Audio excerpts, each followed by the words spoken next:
got into the stuff that I wanted to talk to you about, which was really creating offensive chances below the goal line, in and around the goal line, and the really neat little tactics that you talked on.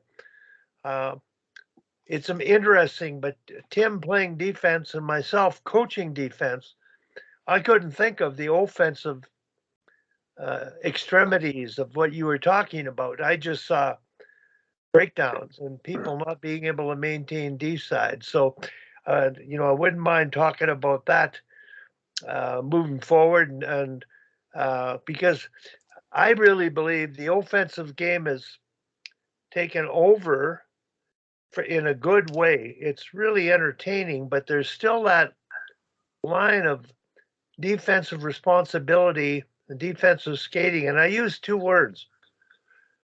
Offensive skating is proactive, maneuverability, gaining time and space, deception, which I think, Greg, you referred to, and using all kinds of puck protection tactics and going to right spaces and getting there before the puck did and protecting the space. So it's proactive, but defensive skating is reactive.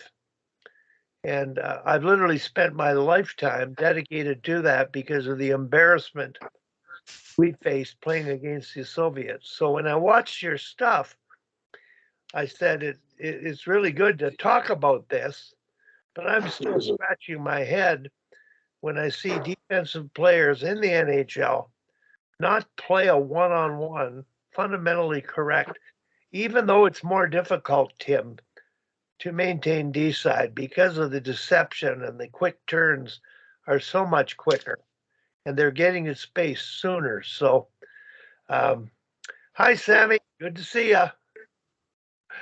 Anyway, any comments on that, Tim or Craig?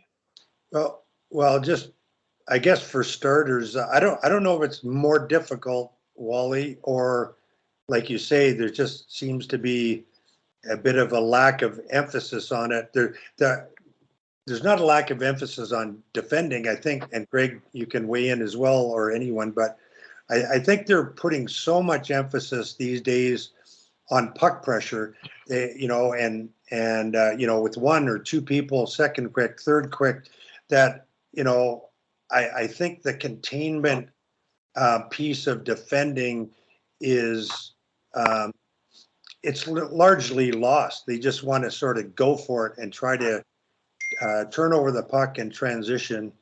I think maybe that's at the bottom of it, but Wally, I don't want to go back to the days where all coaches are spending all their time talking about defending, because the game's way more interesting on the other side.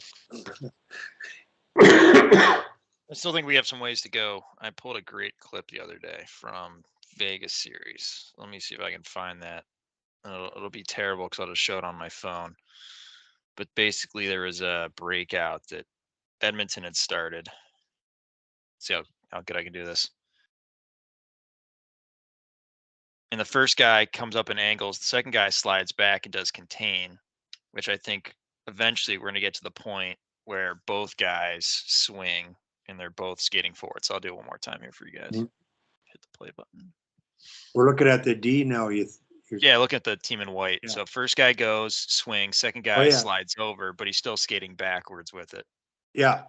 And then you can see he kind of picks and gives some time for his partner. Like but there's still that opportunity where we're going to have both guys skating forward and swinging and angling.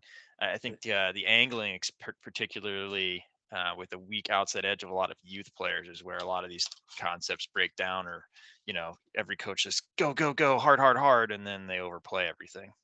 Yeah. But I think the other piece is, so many more teams now than back when I played. So many more teams are just playing like a hard man-to-man defense. I think there's a few more holes to be had when you're playing a strict man-to-man. There's less clogging of lanes and clogging of the middle, but there's so much movement now, and there's so many, face-off plays with different variations. It's really the simplest way to coach is to say, hey, we're playing man-to-man, but be ready to sag and help if you really have to. But so many more teams are playing that now. Seem to be a few more holes. And it's tough, right? Because like, when do you play man? When do you play zone? I mean, every single team in the NHL pretty much plays a combo now, where it's almost zone or swarm down low, and then it goes high, and everyone goes man to man. Yeah, Because the offensive teams are figuring out how to create time and space. And Wally and Tim, I think you both are part of the newsletter. Hal, I think you might be as well. I've got a piece coming out on what I call working up and how it creates confusion if you're not playing that man to man above the top of the circles. yeah. So it's interesting to see the cat and mouse game kind of playing itself out at the highest of levels. You guys have seen it for years, but just like how the different tactics today are being implemented, and then what we're trying to do to get away from the different holes that it creates. Yeah, and I think that's we'll get to Sammy's question, but that was exactly the case when I was working with Peter and I were working with the Danish women. Like the Czechs were probably the best at 2-3 years ago, before Canada even got into it, at the sort of the 5-player movement in the offensive zone. Thomas used to call it offensive zone regrouping, where when the puck went up high, they would not just have one forward come up the way lots of NHL teams do now to use that space up high. They would often have 2 forwards come up high, where they had basically 4 people across the blue line.